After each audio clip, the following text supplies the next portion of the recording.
So you are teaching for PalFish and you are starting to get more students, or maybe you've even been teaching for a bit of time, but you're realizing that you don't have a good way to keep track of your students. You don't know the best way to prepare each day. You want to make the most of your time. There is no wrong or right way for you to do these things, but I thought that I could share the way that I prepare each day so that it could maybe give you some ideas of how you may or may not want to do it yourself. Take that and use what you want and discard what you don't. So let's do this.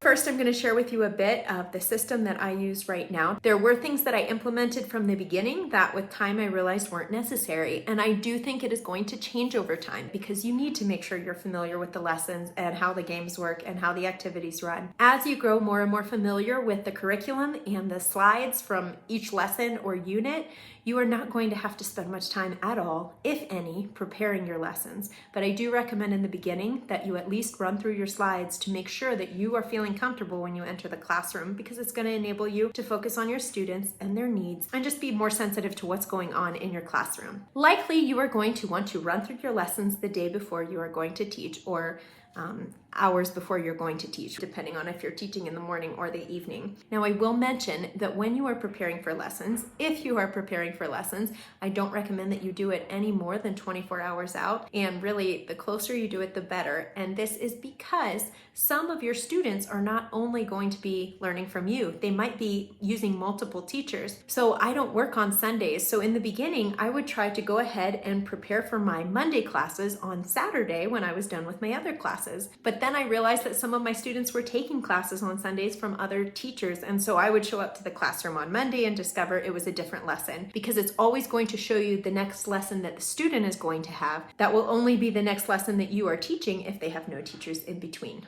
Does that make sense?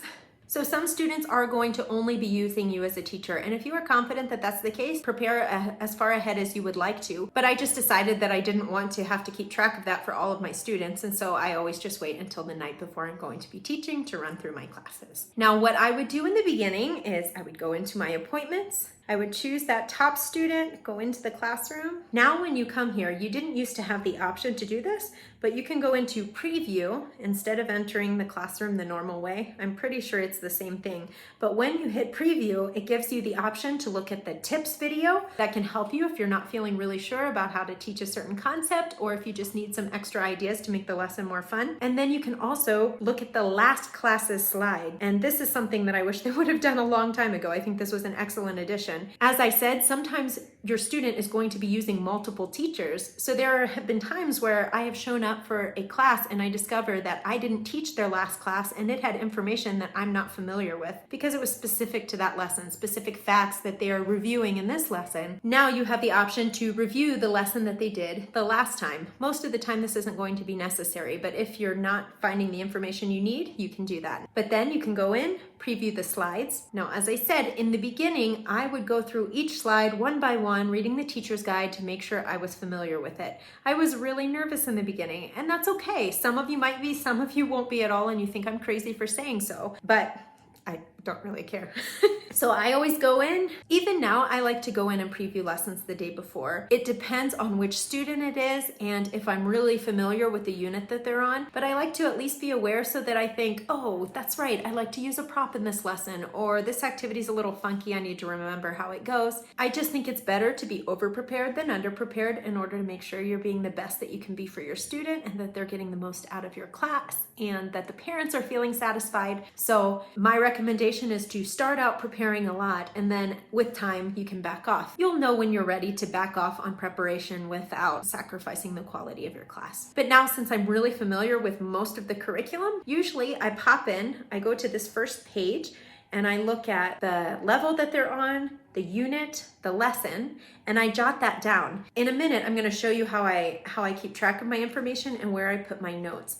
Again, it's not necessary that you do any of that, but I do find that it's helpful when I'm being a little bit more organized so that I can give better feedback to my students and so that I can come back to things later that they struggled with, or something new that we addressed in the lesson that's not a part of the curriculum. So in a minute, I'll show you how I've always done it and how I've started doing it recently. And I'm also going to give you the option of downloading some free PDFs that I made that can help you organize this information if you prefer having a way to do this on paper. So I go to this first page, I look at the level, the unit, and the lesson. If I know it really well, I don't even bother going through the rest. If I'm not sure, I'll start to flip through the slides. Or I like to go right here, and you can bring up an overview of all the slides from that lesson. So you can bring this up and it gives you an overview of all the slides. If I'm really familiar, I can just scan over this. I remember what it is on these pages and I don't even have to worry about it. Now, what I often do right now is I take a screenshot because I have two devices. I teach from my iPad, but I always have my phone ready with me for other things. So I take a screenshot of that first page of the lesson showing the level, unit, and lesson that they are on and the theme, and that lets me quickly think through if I needed any props or if there's anything that I wanted to do specific to that lesson. And then I get a screenshot of this page, and that way if we're in class and I'm suddenly not sure how we're doing with pacing, I just take a peek and I can keep track of it without getting distracted from my student. You can pull it up during class, but I find that sometimes it's slow when loading and you want to be able to focus fully on your student. So I like to grab a screenshot of that page and this page. And if I have any other information that I'm wanting to save or to have accessible during the class, I'll go ahead and take a screenshot of that as well, but usually that's not necessary. So I like that information for during my lesson, and then I like to have it available in case I need it when I'm doing the after class reports, just to take a quick peek while I'm filling it out. And sometimes just glancing at the slides lets me remember, oh, the student struggled with this, or she did really great at that. You're going to find with time what works best for you, but I'm just throwing out some of the things that I have done up until this point. Then once I have looked through the slides or even just looked at this overview, I always go back to that first page so that it's ready to go when you show up to class, because it will stay on whatever slide you were on when you left. I used to think that it was going to go back to the beginning automatically, but it doesn't. So I always go right back to that page so that it's ready in case the student shows up early. Then I simply exit the classroom and I move on to the next student. So let me explain. I used to do this on paper. In fact, I'll go ahead and put that up on the screen for you. So I would write down the times that I had classes. I would jot down their name, the level, unit, lesson. Usually I would write the theme so that I just have an idea of what I'm going to be doing when I enter the classroom. If there were any props that I wanted to have on hand, I would jot that down below. I would also make note of any key words or sentences we were going to be learning. Now I'm familiar enough with it that I don't waste my time writing out all of those things, but I do have that screenshot available in case I need it. Then I just delete all of them at the end of the day. So you can easily do that on a piece of notebook paper. The benefit to having it on paper is that in the middle of class, you can jot down notes. So in the beginning, I found that it was really difficult to keep track of my students because I was doing all of these trials. You have a different student each time. If you had a full day of classes, you would think, oh, I'm gonna remember this later. And then I would go to do my report and I have no idea who that student is. I can't think, it's like my mind was blank. Jotting down a few notes, like with a trial student, I might say, shy, knows content. It has been so long since I've done trials, I'm even blanking on this. I would do little one word or one phrase notes on my paper, just jotting it down. You don't want to be taking your eyes off the screen much anyway. You want to be focused on the student. So I just have it right within arm's reach so I could jot down a word that they're struggling with or a concept that they're not grasping. Or I might say really confident, but too quick to speak because they need to slow down a bit and think about what they're saying. Just do little notes that are enough for you to remember so that later you can fill out your report without problems and really quickly. Like you'll learn to do your reports very quickly. So now I've made up a few PDFs because I wanted to have just a neater way to organize it for me and something to offer to all of you that could help you do exactly what I'm explaining. So I made up, and I did this lightly because if people are printing off a lot of them, I just wanted to save ink. So I put today's classes. I set this up so you can write times along the side. I didn't want to include times because each of us are in different time zones. Some of us work mornings, some of us work evenings. Then I left a spot where you can put name, the PF level, unit, lesson, theme, if you want to. If you're the kind of person who wants to take notes of props or keywords or phrases, you can do that in the space down here. I kept these spaces small because as I go, there's no reason for me to have a lot of space. I'm not going to make as many notes as I used to. I do have another one available that leaves more space for each class because in the beginning, you're likely doing fewer classes and needing more space to write and make sense of it all. So that's just an easy way to do it. Not necessary at all. You can do it on notebook paper. But these PDFs that I mentioned are going to be in a link below that you can just grab for free. So again, that is going to be used for when you are in class and then afterwards when you're doing your reports. And I'm going to talk about after class more next week. For right now, this is for preparing for your class. Now, I should have mentioned this at the beginning. This is a video that I'm editing. I can do what I want. I'll put it at the beginning. Or no, I might just leave it here. Anyway, when I go in and I'm looking over my classes for the next day, I like to check to see, one, if I have any trials. Now, really, the only thing that's going to change is that you know nothing about the student. So as you are working in the official kids course, you learn to know your students and their personality, and it helps you even when you're running through their lesson to know how to prepare if you're going to have to expand a bit on the content or if you're going to have to simplify in order to help them grasp it. With a trial student, you have no idea about that, but you can go on their page, check to see if there's any information about them, see what age they are, see if there are any notes written about what is expected of the class. Now, I will tell you, there's a few things that are important to know. One, there's all these automated messages that go out with the trial classes, and sometimes it makes you feel like there's something really specific that they're looking for. Once in a while, there will be, and that will be a more personalized message, but often when they're saying, make sure this kid has a very good experience and they're shy and need to talk more, please use more props. They use those messages an awful lot, and often on the ones where they say the student is very shy, they come to class enthusiastic and you can't get them to calm down. So you never know what to expect. Always be giving it your best. Always. It doesn't matter if it's a trial or a regular class, but just always show up ready to give your best. So really, it shouldn't change much unless they give you something very specific, like the child is terrified of filters. Then don't use the filters, Just try to take note of the things that you maybe can control, and beyond that, you just keep doing your best. That's what they're trying to get you to do with those messages anyway. Also, when you're preparing for a trial, you have to know that they can change out the trials last minute. So if a student cancels last minute, they will try to fill your slot again. And that's a good thing because you want to have classes, you want to have points. But that means you might prepare for a trial the night before and then you get up that next morning, or you show up to class later in the day and it's a different trial. It could be that the family asked for a change in level and they just switched the level, or it could be that a student canceled and they put another student in their place. So really just be as familiar with the trials as possible so that if those things happen, it's not a big deal. And if you get a pop-up and you want to accept it, you can do that confidently and be ready to teach a class. It's also good to have any of your props for trials on hand at all times so that you can grab them if there are any changes. And if you're in the middle of a trial and you suddenly realize that the student needs to go a level up or a level down, then you can easily switch gears because you have the right props on hand or because you're so familiar with the lesson that it's just not a big deal to you to switch. So keep these things in mind if you are teaching trials. Now, when I see that I have a student who is new to me, but they are not new to PalFish,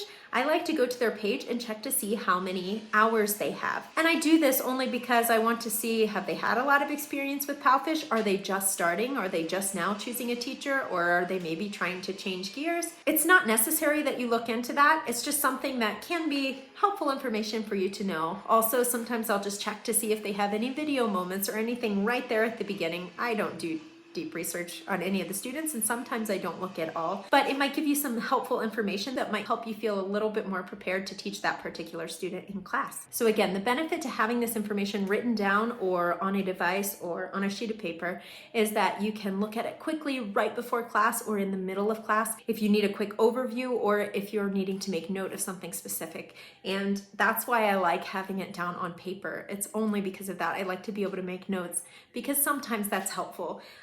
I'll be honest, I haven't done that a lot recently, but I also noticed that I was missing things or I was forgetting something that I taught one of my regulars in one class and I had planned to review that again in the next class and it completely slipped my mind. So making note of these things can make it really simple to glance at the next time. Now I'm going to show you how you can keep track of this information even better by the routine that you do at the end of class. But I'm going to talk a little bit about that this week and a little bit next week when we're talking about what you do at the end of class or after class. Okay, now another bit of information for something that you can do, which is something that I have not implemented all this time, but I've decided that I'm going to. I had heard some other teachers talk about similar systems, and with time I thought, That's kind of cool, kind of convenient. So I thought, why not make up a PDF right now that's going to make it easier for me and anybody who wants to be able to keep track of these kind of things? Not necessary at all. Many teachers don't do it at all, and they would say you're silly for doing it. It's what works for each person. When you get a new student, and I would say when you get an official kids course student, because you're going to have so many trial students likely, and you're not going to see most of them ever again. So I would say wait until you have an official kids course student. The first student you have in the official kids course, you write next to the number 1. Okay? Each time you get a new student, you're going to just put them right below the next one. I put 2 options for names because sometimes they only have their Chinese name written as like their username, but you have an option, you have a way to change the way they show up to you. If they tell you that their English name is Sam, then you can change it so it always pops up as Sam. But I like to keep track of their Chinese names because in the system, sometimes a cancellation or scheduling, I always forget which one, will show up with only their Chinese name and not the name that you put in the system, and you can find yourself going, who was that? I can't figure out who that was that just canceled. So you're writing their names here, and each one has a number assigned to it. Now you will be able to organize all of this in a notebook. Now I made these handy dandy student profile sheets.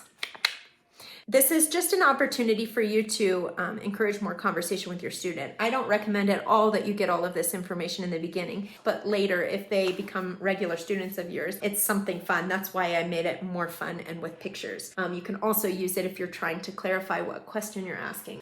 I left the box right down here because I didn't want it to look like if we are showing our students, I didn't want it to look like we were like rating our students with a certain number. It's just the order that they've come to us. But I put the little box down here. If I put Sam as number 1, then I'm going to put number 1 on the bottom of his sheet. And I will keep these all in order in a notebook so that I can find that number of student. I really should have organized this better so that you could see it in process, but I just printed these out this morning.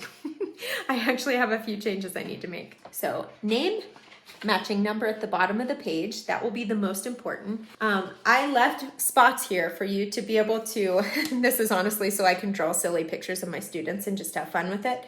Put their name, age, birthday, and later I'm going to bring a calendar into this in a different video, but for now just jot down birthdays, family members, pets. Sometimes they're going to be with one parent, sometimes they will have 2, sometimes they'll have grandparents or cousins or aunts and uncles living in the house with them. I left a spot for interests, colors, animals, sports, subjects in school, anything that comes up that your student enjoys.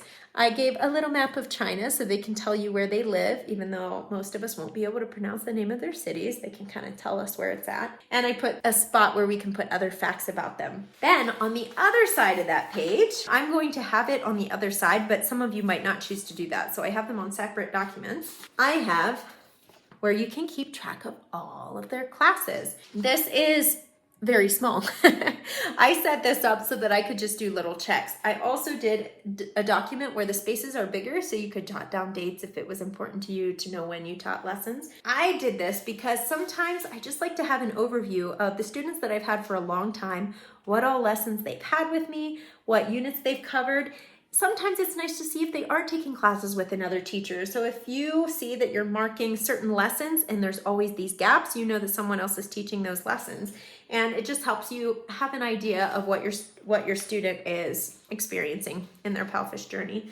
So I have it set up. This is for each of the levels because it goes all the way to PF9. I don't know what happened. It looks right on my computer, but when I print it off, it's wonky. So I'll try to fix that before I make it available to you. But I have PF2 through PF9 because those are all 12 units and 10 lessons a unit. Then for PF1, you only have 3 units with 10 lessons. And then this is the beginner's course, which is actually separate from the official kids course. But I went ahead and included that here. There are 12 units with only 3 lessons apiece. But this is going to give me an awesome overview. I'm just going to gradually do this over time with the students that I have really regularly. When you go onto the app, you can go to students and look for the specific student, and then you can look at your history of lessons. So you could just go through and check off all the ones that you've done with them. if that's important to you. It's not necessary at all. I'm just trying to give any opportunities to help you organize your students if you choose. Take what you want and what would be helpful to you, and then ignore the rest. You might think all of this is silly, and then if so, you shouldn't still be watching this video. I'm throwing papers. And then I'm also leaving a sheet that just has lines where you can make notes. That would also be in that same section of the folder for your very regular students, so that each time you can add on, the student struggled with this, so that next time you can run through that a few more times. Or we covered this extra topic in class. It would be fun to come back to that at a later time. Or the student told me they're going on vacation, so I want to make sure I ask about that when I teach them next week. Anything that comes to mind, you can do that on a separate page. That's not something you're going to show your student. You just have it available so that when you go to prep for your classes, or you enter the classroom and you open to their spot in the notebook, you see your notes right there, so they're ready to go. I didn't make note. When you put the student's name down with a number, you have the opportunity to change the alias, to change the name that you're seeing for your student, and you want to add the number there. And that way, when I have 4 Amy's right now, but if I see Amy with the number that goes with it, then I can easily grab her from that spot and know exactly which student it is. There have been multiple times, because I have a number of students with the same names, where I was thinking it was one student and I entered the classroom and went, oh, that's not the same student. It's fine. It doesn't hurt anything. It's just that, again, it helps you when you're prepping for class to remember the personality of your student. So go ahead and add the number to the alias, so that when you see classes, you know exactly which number it is. You can grab them even if you're in the classroom right then, ready to go. I feel like I bounced around a lot. I'm hoping that made a little bit of sense. I should have organized a little bit better, but I knew I just had to start recording, and I had to be done before the little one is up. So the summary is, when you get a new student, go ahead and assign them a number. Write them on that initial page with the names, just the list of your students. Go ahead and put the number on their profile page and in the notebook so it's ready to go, and change their alias so that it has that number. That's going to link all of the information so that you can easily find it later. Then you have your sheet available for your classes each day, where you can just write down anything coming up, and you have space to make note of anything that happens during your classes. And then one thing that I did not show you yet or address is that I made a sheet to keep track of your fixed slots, or really your whole schedule. You could choose to do one of these each week, or I am going to be laminating this and using either wet erase markers or permanent markers. When you do it the right way, you can erase off of lamination to write in my fixed slots, because those will change sometimes, but they're more consistent. And then I would use dry erase on a weekly basis to jot in the other gaps. So I will put up a screenshot of how I've done that, because mine isn't ready yet and I had to record now. But the idea is that you have your whole week available here, so you can write in your fixed slots. And when you're looking at it on the app, when you see where the fixed slots are, it doesn't tell you which student is fixed. So you look and you see you have a fixed slot, and then you have to go to your schedule for that date and time to see which student it is. You can also get a quick overview if you're looking at the one version of the schedule, but it only gives you a mini profile picture of theirs. So if you don't recognize it from one of your students, you still can't tell who it is. So in order to not have to be bouncing back and forth and thinking, a student just canceled that slot, which student was that?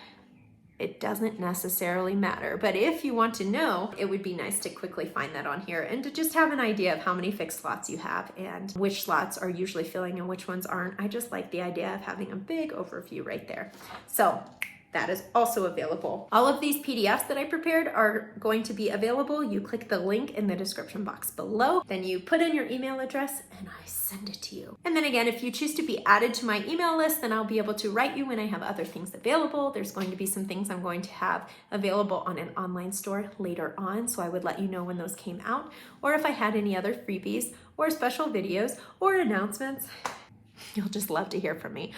I promise I wouldn't pester you a lot, but I would love to have you on my email list if you choose to be. Did you find any of this information helpful? Do you think that you will implement some of it? Are you a PalFish teacher who already has a totally different system in place that you want to share with others? Or do you have a system in place, but you want to try this one out?